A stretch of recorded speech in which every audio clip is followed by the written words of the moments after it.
باب من سأل وهو قائم عالما جالسا. باب من سأل جس نے سوال کیا، وهو قائم اور کھڑا ہے، سوالی کھڑا ہے، عالما جالسا عالم بیٹھا ہوا ہے. بعض اوقات یہ ہوتا ہے نا کہ ایک عالم بیٹھا ہوا ہے، ایک شخص مجلس سے آتا ہے اور آ کے کوئی سوال کرتا ہے اور وہ کھڑا ہے، یعنی اخلاق کا تقاضا کیا ہے کہ دونوں ہی بیٹھے ہوئے ہوں.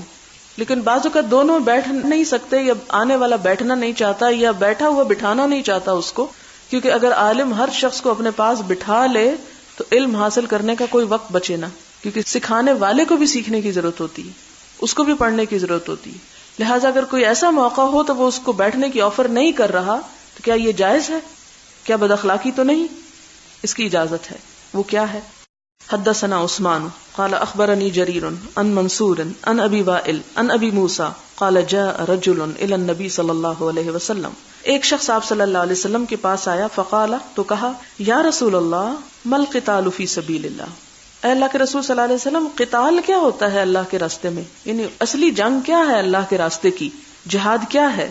فإن أحدنا يقاتل غضبا، فإن پس بے شک أحدنا ہم میں سے ایک يقاتل جنگ کرتا ہے غضبا غصے کی وجہ سے، انتقاما یعنی، ويقاتل اور جنگ کرتا ہے لڑتا ہے حمیتا غیرت کی وجہ سے کہ بےزتی ہو گئی، عزت کا بدلہ لینا ہے. فرفع تو آپ صلی اللہ علیہ وسلم نے اٹھایا الیہ طرف اس کے رأسہ اپنا سر، یعنی آپ مشغول تھے اس کا سوال سن کے آپ نے اس کو دیکھا. قال کہا، وما رفع الیہ رأسہ اور نہ اٹھایا آپ نے اس کی طرف سر، الا انہ کان قائما مگر اس لیے کہ وہ سوالی کھڑا تھا. یعنی آپ چونکہ بیٹھے ہوئے تھے اپنا کام کر رہے تھے، سوالی نے سوال کیا تو آپ نے اس کو اوپر کر کے دیکھا اپنے سر کو.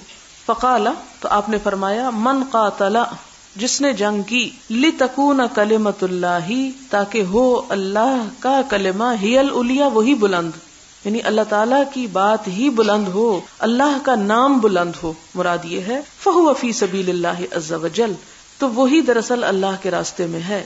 یعنی مسلمان کی جد و جہد اور جنگ کا اصل مقصود کیا ہونا چاہیے؟ نہ مال غنیمت نہ کشور کشائی، شہادت ہے مطلوب و مقصود مومن. تو یہ کلمت اللہ کی شہادت یعنی گواہی، اپنے عمل سے بھی اپنی زبان سے بھی کہ دراصل وہ بڑا ہے، اس کے لیے لڑنے آئے، اپنی ذات کے لیے لڑنے کو نہیں آئے. یہ وجہ ہے کہ امیر تیمور نے ایک مرتبہ کسی علاقے کو فتح کیا اور جو مفتوح تھے ان کی گردنیں کاٹ کے سٹیج بنایا اور اس پر وہ بیٹھا. اس نے پوچھا کہ کیا میرا یہ فعل درست ہے کہ میں نے ایسا انتقام لیا کہ ان کی گردنیں کاٹ کے اس کے اوپر آ بیٹھا ہوں؟ تو علماء کے گروہ میں سے ایک عالم نے یہی حدیث کوٹ کی اور کہا کہ نہیں، ہمارے جہاد کا مقصد لوگوں کو ذلیل و رسوا کرنا نہیں ہے، ان کی گردنیں کاٹنا نہیں ہے، بلکہ جہاد کا اصل مقصد اللہ کا نام بلند کرنا ہے. ہماری غرض اللہ کی رضا ہے نہ کہ کچھ اور. تو یہ درست نہیں. لیکن یہاں حدیث ظاہر ہے کہ کسی اور چیز کے استدلال کے لیے آئی ہے. اب آپ نے یہاں یہ بھی ملاحظہ کیا ہوگا کہ امام بخاری بعض اوقات حدیث کا جو مین حصہ ہوتا ہے اس سے استدلال لینے کی بجائے اس کے جو سائیڈز ہوتی ہیں، یا وہ جس کانٹیکسٹ میں یا جس ماحول میں حدیث بیان ہوتی ہے، یا آپ صلی اللہ علیہ وسلم نے جس خاص انداز سے اس کو سکھایا ہوتا ہے، اس انداز کو کوٹ کرتے ہیں، اس سے دلیل لیتے ہیں، اس سے اجتہاد کرتے ہیں. اور یہ کتنا باریک اجتہاد ہے. اگر ہم یہ حدیث پڑھیں تو ہم کبھی نہ غور کریں کہ آپ صلی اللہ علیہ وسلم نے سر کیوں اٹھایا اور وہ شخص کھڑا تھا کہ بیٹھا تھا، اور اس سے ہمارے علم کی مجلسوں کے آداب کیا ہو سکتے ہیں یا کس کس چیز کی اجازت ہے. تو یہ ان کی خاص تفقہ کی دلیل ہے، فقیہ ہونے کی.